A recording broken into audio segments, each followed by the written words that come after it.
Deputy Noel Grealish, please. Minister, under the Constitution, the total number of members of this House, Dáil Éireann, has to be at least one member per 30,000 of population.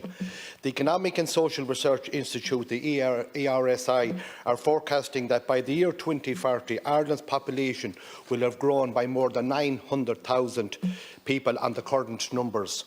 The CSO predict a highest growth scenario over the next 30+ years of double that number, which would put Ireland's population at more than 7 million in the year 2057. Minister, that would mean that the number of TDs in this House would also have to increase from its current total of 160 to almost 240 members. If you look at the chamber here, we wouldn't be able to accommodate that number of Dáil deputies.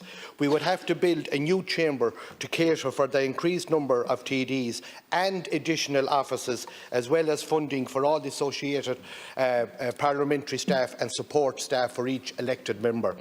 The cost of that would be in the hundreds of millions of euro. Minister, recently the keynote speaker at the Clifton Arts Festival was the former Attorney General, Minister for Justice, Taoiseach Michael McDowell. He made a very interesting point, that if the United Kingdom used the same criteria to determine the number of MPs in their parliament, which would be one MP to every 30,000 people, instead of having 650 members of parliament, which they currently have, the House of Commons would have 2,400 members. The current figure of 650 members of the UK Parliament has remained constant for almost half a century, with little increase in the past 10 years. Spain, Germany, France and the Netherlands have an even lower proportion of MPs to population than the UK. So too has Italy, which held a constitutional referendum in 2020 that resulted in the reduction in the number of members of both of their houses. This was passed with a 70% majority of vote of the people, something I could easily see being repeated here in Ireland if it went to a referendum to vote to change our constitution. Minister, I'm not going to suggest here today what the number of TDs should be limited to. I think this question should be handed over to the Electoral Commission to examine, and I will be asking all members of the House to support this. And my question to you, Minister, is, will you and your party and your partners in government agree to support asking the Electoral Commission to look into the idea of placing a cap on the number of TDs and putting this to a referendum? Thank you very much, Deputy. Well, I'm sure regardless of the size of any future Dáil, you still anticipate and want to play a very lively role within us, Deputy Grealish. And a question like this here this morning reminds me of why you very, very likely will. As you may indeed be aware, this is something that on Commission Tuacán have already indicated the willingness to consider. What they have done in a recent report that was published in August of 2023 is they've outlined that in advance of the next Commission, they want to commence what they have described as a national conversation. I'm sure there'll be many members of this Dáil who want to participate in it, including you, on whether Dáil Éireann should continue to grow to match the increase in population that we have had, which, if it were to happen in the way you have described, would mean that the Dáil will grow by around 2 TDs per year over the next number of years. I think, as I answer your question, it's important not to lose sight of something that I believe is very, very positive. The reason why we are seeing a growth in the size of the Dáil is because we are a growing country with a growing population, with more people living in it who deserve and require more representation. That is very positive. It can be at the heart of our prosperity and growth in the years ahead. My own view is that growth in population will continue to require the level of representation that our own Dáil has at the moment. And I'd be reluctant at the moment about any cap on that. But I can assure you, doing leaders' questions and engagements like this are hard enough. If I was coming in here and saw the visitors' gallery full up with TDs as well, I'm sure it would make it an even more demanding occasion than it is.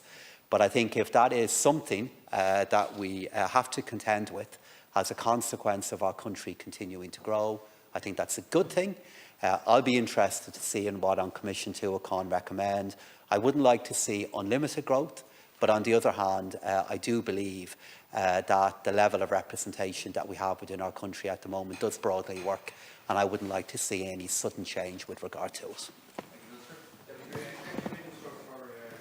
Minister, over the past number of years, the Government have put several referendums to the Irish people, most recently and notably the 39th and 40th amendments, which were defeated earlier this year. The last referendums were badly thought out, impossible to clearly explain, and the resounding no vote made it clear that the people are not prepared to alter the Constitution without good reason. I believe that a proposal to cap the number of TDs, bringing Ireland's Parliament into line with other EU countries, would be a question that the Irish people should have an opportunity to decide, and it's something that should be explored further by the Electoral Commission. And I ask that you please give a commitment at least to explore this matter further. And Minister, it is a question I strongly believe should be put to the people. I think if we're going to see a Parliament grow up to over 240 people by 2050, that's going to put a huge strain. This chamber here will become redundant. You could be talking hundreds and hundreds of millions to build a new chamber and to support staff. So I think it's important, Minister, that we have the debate on this with the new Dáil. If I'm elected, I'll keep pushing it. If not, maybe somebody else will. But I think there should be a referendum put to the people and let the people decide what the members, how many members should be in this House, not us here in this House. Thank you, Deputy. And I think the people have, in the various referenda that you have shown and you have referred to, I think they have shown care in making big changes to our Constitution. They have at other times shown a commitment and support for how the Oireachtas is currently represented.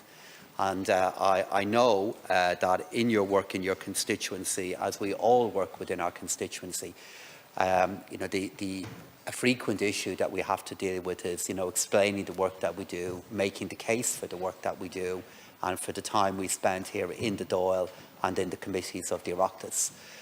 I would take care with any changes that weaken the link between constituents and the politicians that serve them, because I think by and large it's a balance that we have got right within our country. But as I said to you, our Electoral Commission are looking into this matter and they plan to, I'm sure, publish a paper, publish some interventions in relation to this in the time ahead, and I've no doubt at all that will prompt and be a catalyst for the discussion that you're looking for here today. Thank you, Minister.